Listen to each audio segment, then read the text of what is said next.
Hey, what you doing there? Today we are cutting firewood, so I thought I'd do a little video. Can't remember if I made one before or not, but I'm running a little late on cutting this year, but we're doing it anyway. So I got a permit. We're on state forest land, so I can legally do this. You're only allowed to cut dead or standing dead or downed wood. So a lot of the process is just driving through the woods, trying to find a dead tree. So I was up here yesterday and cut one load. Have an idea where there's a few more dead trees, and you're gonna be coming along with me. So let's find some trees.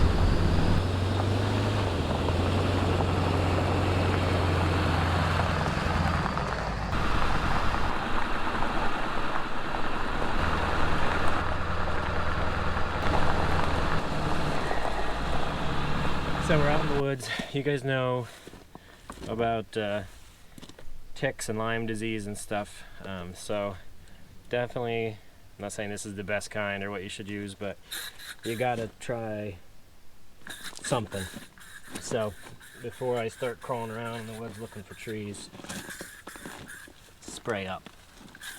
Don't breathe this stuff in, it's nasty. You also gotta check yourself before you wreck yourself with ticks. So when you get home, shower, check yourself, especially your moist, dark areas, for ticks.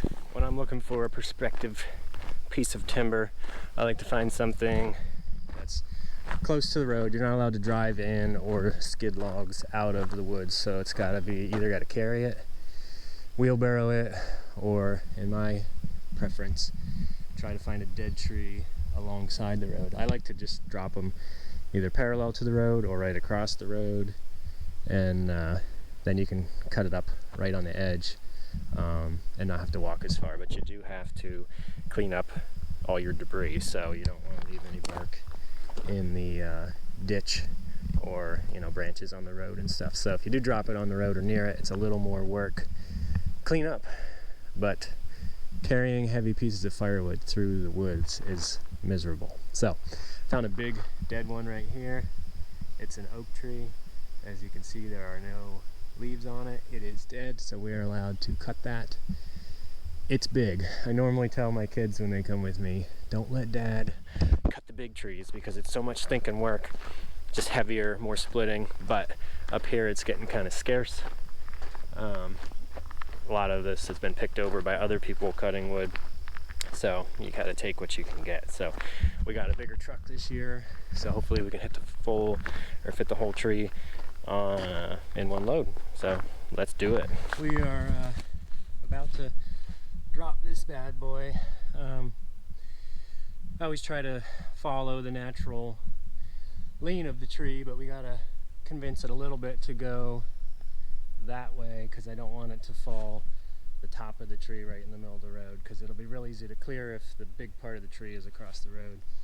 So we got our wedge cut out, and I'm going to use one of these guys to go in behind my blade so it doesn't pinch, and also so we can convince it to fall the direction we want. And got to make sure there's nobody coming in either direction, just to be safe. So I'll get the camera going, and then I'm kind of going to be busy. So let's do it.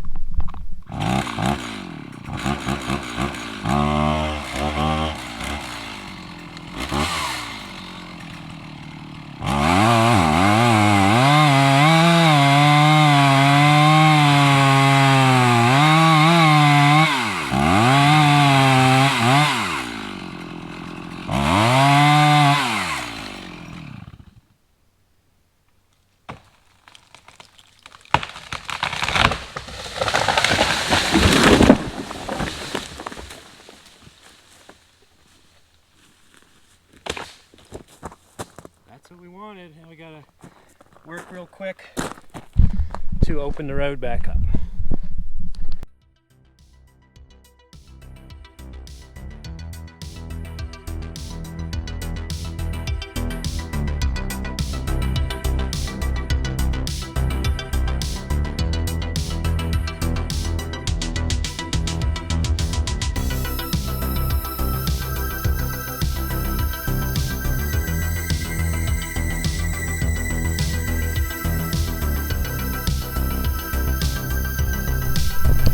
now that the road is at least passable, just took a little break, get reorganized here. Now we'll chunk everything up into firewood length. I go about 14 or 16 inches, and get these big chunks. There's a lot of wood there. We're gonna get like 3 or 4 pieces out of each section. So this is some good dead standing oak.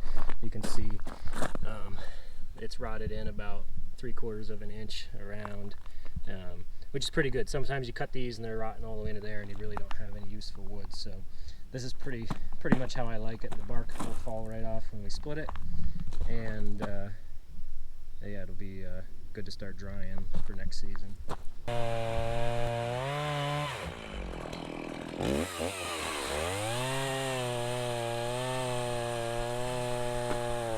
Well, we got everything almost chunked up, ran out of fuel, so going through a tank is sometimes a good break. It takes about 40 minutes of cutting for this saw to go through a tank, so by that point I'm kind of ready for a break.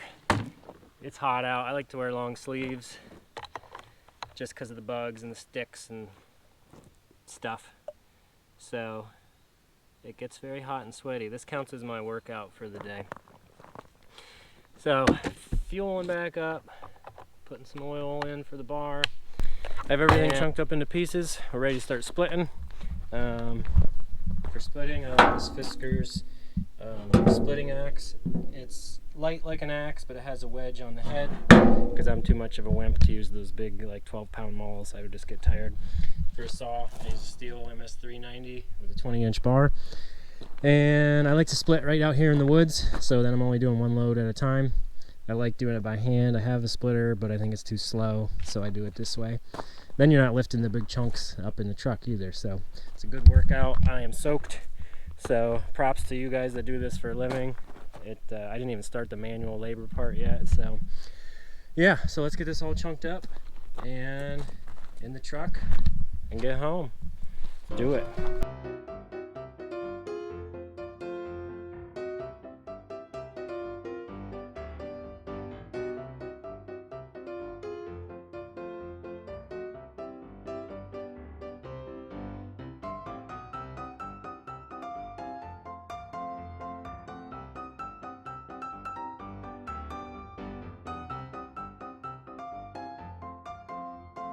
We are just about halfway done.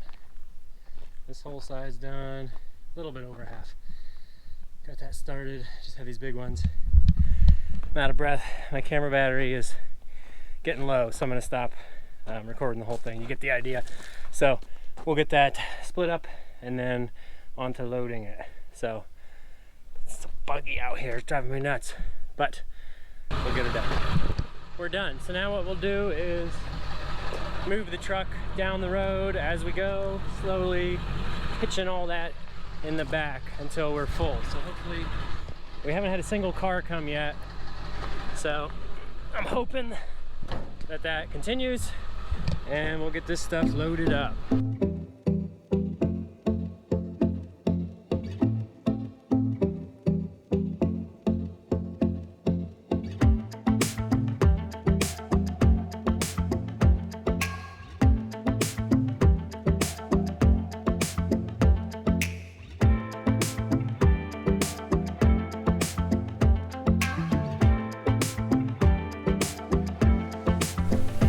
Well, she's loaded up.